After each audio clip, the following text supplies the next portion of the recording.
Assalamualaikum warahmatullahi taala wabarakatuh dan selamat sejahtera semua. Alhamdulillah, hari ini kita bertemu lagi dengan satu tajuk yang baru, iaitu azam baru. Saya yakin dan percaya bahawa semua di antara kita ni setiap kali tahun baru pasti mempunyai azam yang baru. Betul atau tak? Menurut kajian, 25% daripada rakyat Malaysia mempunyai azam dan selebihnya tidak mempunyai azam. Jadi sahabat semua, pada hari ini saya akan kongsikan bersama anda semua mengenai beberapa tips bagaimana cara untuk kita melaksanakan azam supaya azam kita ini bukan tinggal azam. Okey sahabat semua, untuk tips yang pertama ialah semak semula azam tahun 2022. Kenapa kita perlu menyemak semula azam yang telah pun berlalu? Ya, ada sebabnya. Kerana kita dapat mengkaji atau meneliti di mana silapnya sehingga azam pada tahun 2022 tidak tercapai. Tips yang kedua ialah tetapkan azam 2023 dengan formula SMART. S, M, A, R, T. SMART. Okey, yang pertama adalah S.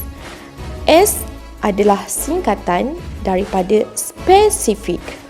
Spesifik. Okey, spesifik. Kita spesifikkan kita punya azam tahun baru.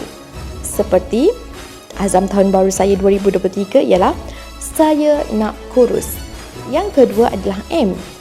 M bermaksud measurable. Measurable bermaksud kita boleh ukur azam kita. Bagaimana cara nak ukur azam? Tadi saya kata S yang pertama adalah spesifik, saya nak kurus. Untuk M, measurable, boleh diukur. Saya ukurkan berapa banyak saya nak kurus. Saya berazam pada tahun 2023, saya akan menurunkan berat badan saya sebanyak 18 kilogram. Okey, measurable yang boleh diukur. S sudah, M sudah, dan yang ketiga adalah A. A adalah untuk achievable. Okey, achievable bermaksud kita boleh capai dengan apa yang kita azamkan. Okey, boleh capai bermaksud kita pastikan setiap azam yang kita dah setkan, setiap azam yang kita dah tuliskan tadi, okey, setiap azam yang kita dah fikirkan tadi, kita boleh capai. Kena masuk akal. Okey. Untuk yang seterusnya, S, M, A, R. Reasonable.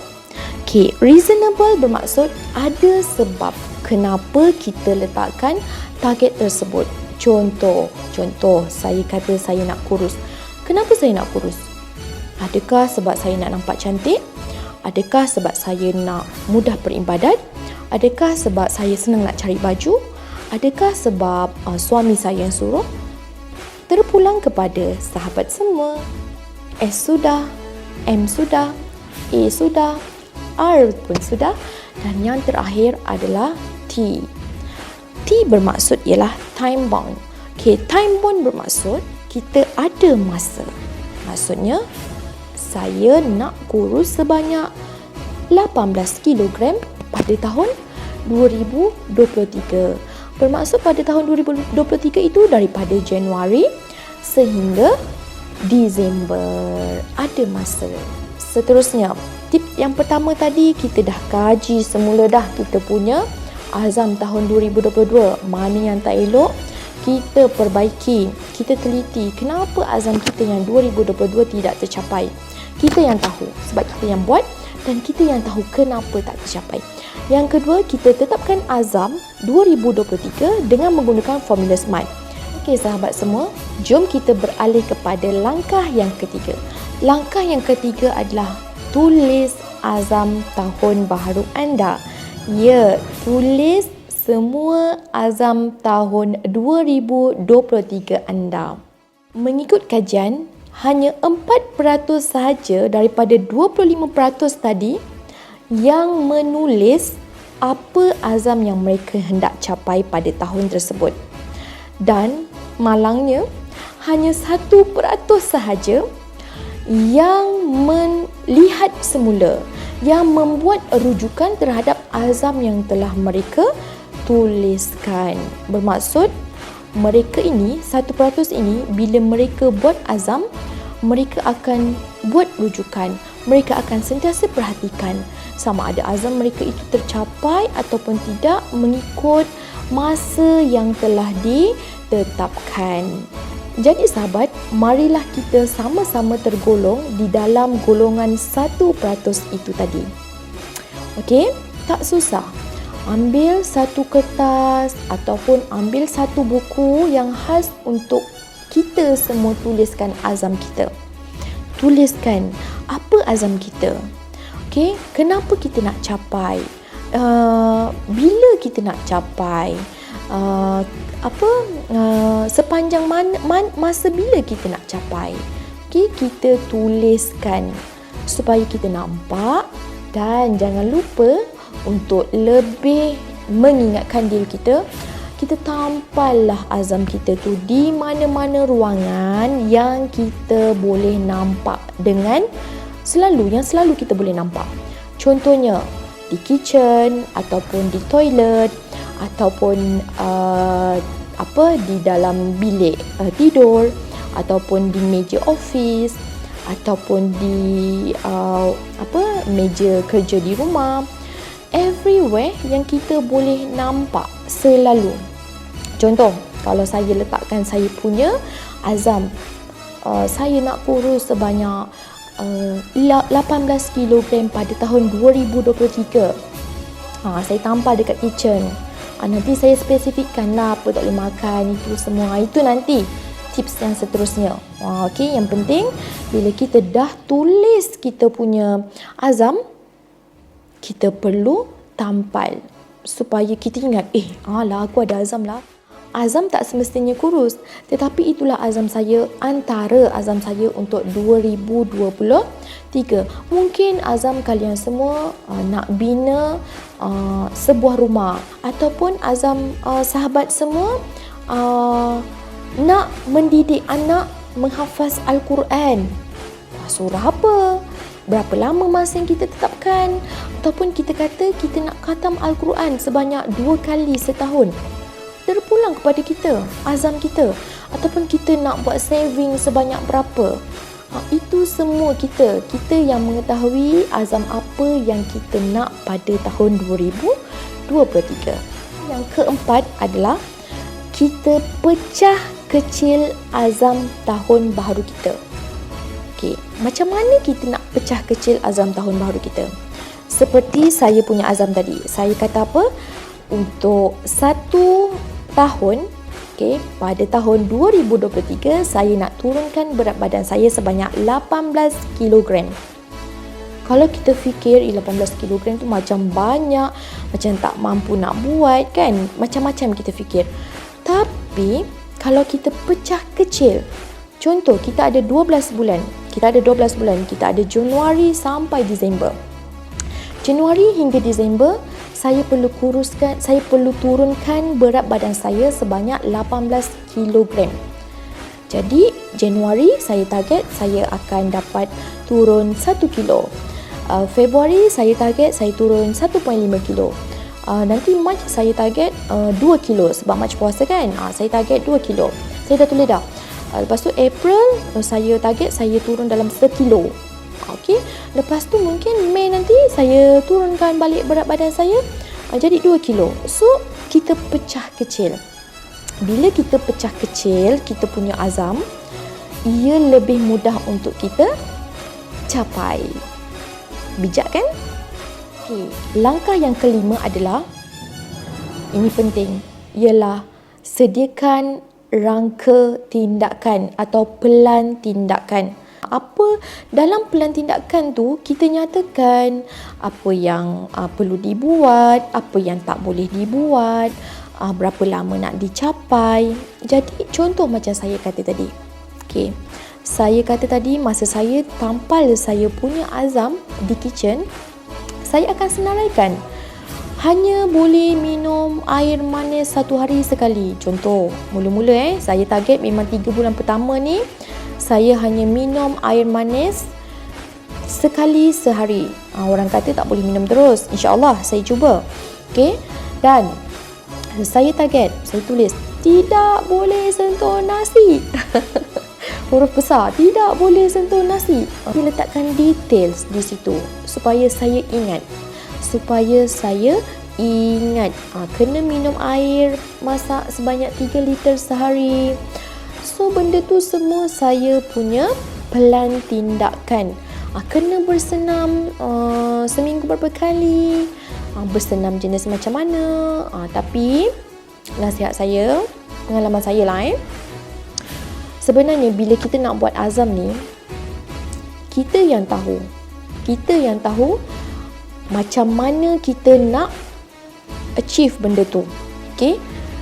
Kalau kita terlalu kongkong, dia akan buatkan kita boring dan kita rasa macam malas nak teruskan azam. Jadi kita perlu cari satu solution, penyelesaian. Kita yang tahu diri kita macam mana. So kita didik diri kita. Macam saya tadi, saya tak boleh terus tinggal air manis. So saya tak nak. Saya ikut diri saya. Saya akan kecilkan dulu amount air manis saya. Depends on diri kita sendiri. Yang penting konsisten, insyaAllah. Okay? So yang kelima tadi, langkah yang kelima adalah rangka pelantin tindakan. Apa-apa yang kita nak buat mesti kena ada plan dia. Okay, nak buat rumah pun kena ada plan. Ini lagilah kita nak ada azam. InsyaAllah kena ada plan tindakan yang betul. Okay, sama juga macam kita nak uruskan kewangan kita ataupun kita nak lebih cemerlang dalam kita punya career. Kita ada plan tindakan. Contoh, kita nak jadi guru pakar. So, kita ada plan tindakan. Apa yang nak buat untuk jadi guru pakar? Apa yang perlu kita sediakan? So, di situ kita memang apa-apa pun yang kita nak buat perlu ada pelan tindakan. Langkah yang keenam adalah kita perlu laksanakan apa yang kita dah rancang tadi. Jangan tunggu lagi. Sebab itulah akhir bulan 12 ini adalah masa yang sangat sesuai untuk kita rangka, untuk kita targetkan apa kita punya azam pada tahun 2023. Jadi nanti bila masuk tahun baru ataupun dah nak akhir-akhir 2022, Disember 2022, dalam 28 tu kita dah start. Kita dah mula melangkah untuk kita teruskan kita punya azam pada tahun 2023. Untuk tips yang ketujuh adalah pantau pencapaian azam tahun baru kita. Contohnya, kita kata tadi bulan 1 saya nak kuruskan, saya nak turunkan berat saya sebanyak 1 kilogram. Saya kata tadi kan 1.5 kilo. Okey, saya pantau bila dah awal bulan Februari, saya pantau berjaya ke tak saya punya pencapaian ni, saya punya azam ni berjaya ke tidak yang saya dah pecahkan kecil tadi. Kalau belum berjaya, kita tengok balik, kenapa ni tak berjaya? Kita cari solution kenapa tak berjaya. Okey, sahabat semua, untuk tips yang terakhir, dan bagi saya ini adalah tips yang paling penting, iaitu lihat kemampuan diri kita semasa kita menulis azam. Dikuatiri jika kita letakkan terlalu banyak azam, kita tidak mampu untuk mencapainya dan kita akan berasa give up, putus asa. Warren Buffett, dia suruh kita senaraikan 25 azam.